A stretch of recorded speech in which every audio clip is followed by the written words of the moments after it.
Hello everyone. Today's video will be a breakdown of Mr. Savage and Benji Fishy's 12 kill win that secured them 3rd place and $11,500 in the recent DreamHack EU Doers event. I hope you all enjoy. To begin any VOD review, I always look for context. Looking through their games, I can see 5 out of 6 games they made it to endgame, which is a very good ratio. For this reason, I will take particular notice of any specific mid-game strategy to see what made them consistent across the tournament. Let's get into it. One thing that surprised me majorly when I loaded up the replay was that I saw they were contested off spawn. Consistency in tournaments is nearly impossible when you have another decent team landing on you due to the RNG nature of off spawn looting this season. However, watching these guys fight off spawn is beautiful. They clearly understand each other and communicate well by setting up a pinch early. From here, they control the engagement and force the other team to try and make the play. Once the other team tries to take on Benji as a solo, he does a great job at trying to find a solo to fight himself, and Savage gets in on the act with him.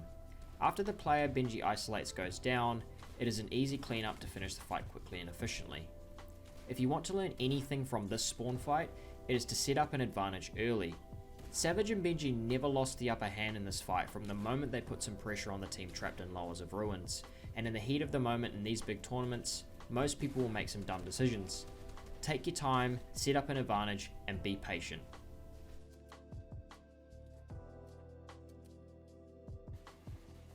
The fact that these guys land so central allows them to take their time farming up the slow materials at ruins without sacrificing position and zone. Tags are irrelevant in this game as they fought off spawn, but they would also come easily because they're central. Landing centrally was extremely meta in trios. It will be interesting to see if duos are similar.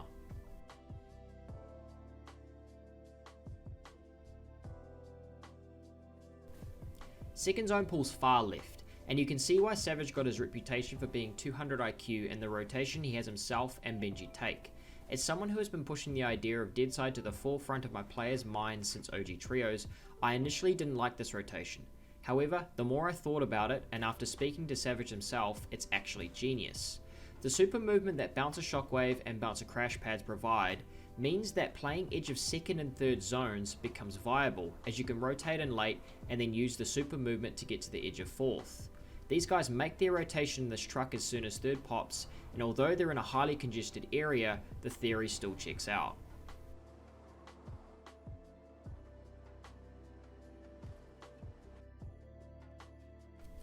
I am a huge proponent of never fighting mid-game. In my opinion, there is too much danger in it for the payoff in the grand scheme of things. However, again, Savage and Benji have me questioning that idea by the way they engage on this fight. Their early rotation into third zone with the truck, followed by setting up on edge and looking back for late rotators, is a fairly known strategy for getting picks, but when the guys they're looking to try and hold ramp them, Savage gets involved. He hits Letwick with one of the nastiest no-scope shoddy combos I've seen in a competitive game in a while, and then ensures his loot is safe by bringing the body down to his teammate. However, it doesn't stop there. You'll see this one more time in this game, where Benji and Savage don't give up on chasing their solo finish. To them, the solo left is a free point, and one they aren't going to let get away. They chase Letwick's duo down and ensure they capitalize on the 2-on-1 advantage they have.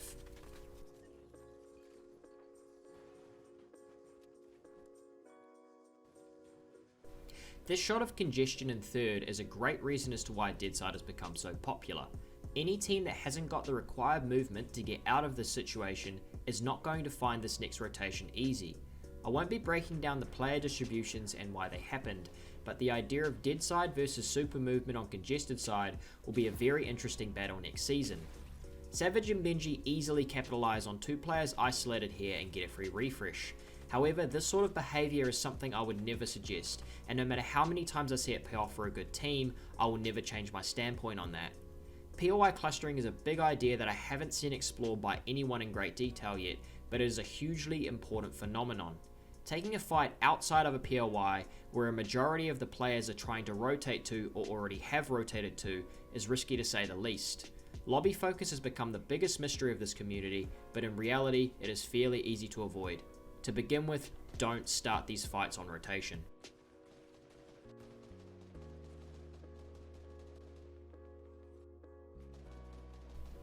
Savage and Benji do a really good job to get themselves into a decent position off of the extra mats and tarp they made with it from their kills in 3rd to 4th rotation.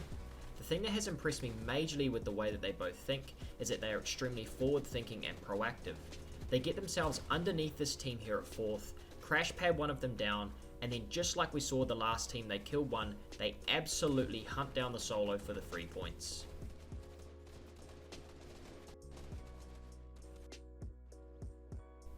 We come to another small critique of these two, a late rotation to half-half. In rotating late, they have an extremely high lobby focus potential, and despite Benji getting cracked, they don't get any focus on them at all. They have the wherewithal to get up to avoid a focus, but the danger is still there, even with elevation.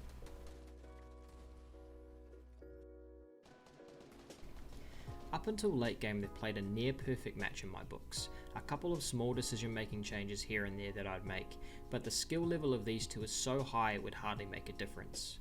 Going into late game, they get that bit of luck they needed for this money making win here. They pull first moving with height at half-half. Every good team needs a bit of luck to go their way, and in pulling half-half here they get to control it initially, and from there it's up to them to hold it. This team does their basics really well. They stay ahead of zone well, and if they aren't ahead of zone, they use the bouncer strategy I talked about in my cash cup video, the link to which I'll chuck on screen now. Essentially, this strategy allows these guys to hold height with less mats used. They let people on low and mid ground establish themselves, then bouncer over and build up. Super simple and effective. Another basic they do really well is spraying the right people. Shooting any random person is never overly effective, but Savage gets quite a few kills late game here by choosing people using his ears. He shoots at people in fights, and when he isn't doing that, he coordinates his spray with Benji to get the most out of their 30 rounds each.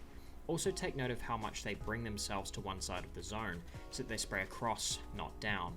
This is a much more difficult angle for a player on the defensive to deal with. Benji shows off his class at the end here with a gorgeous shot and some ballsy bait play, showing why he's one of the best. I'll let the rest of this video play out. Enjoy watching two of the best in the world demonstrate why they can hold a title like that.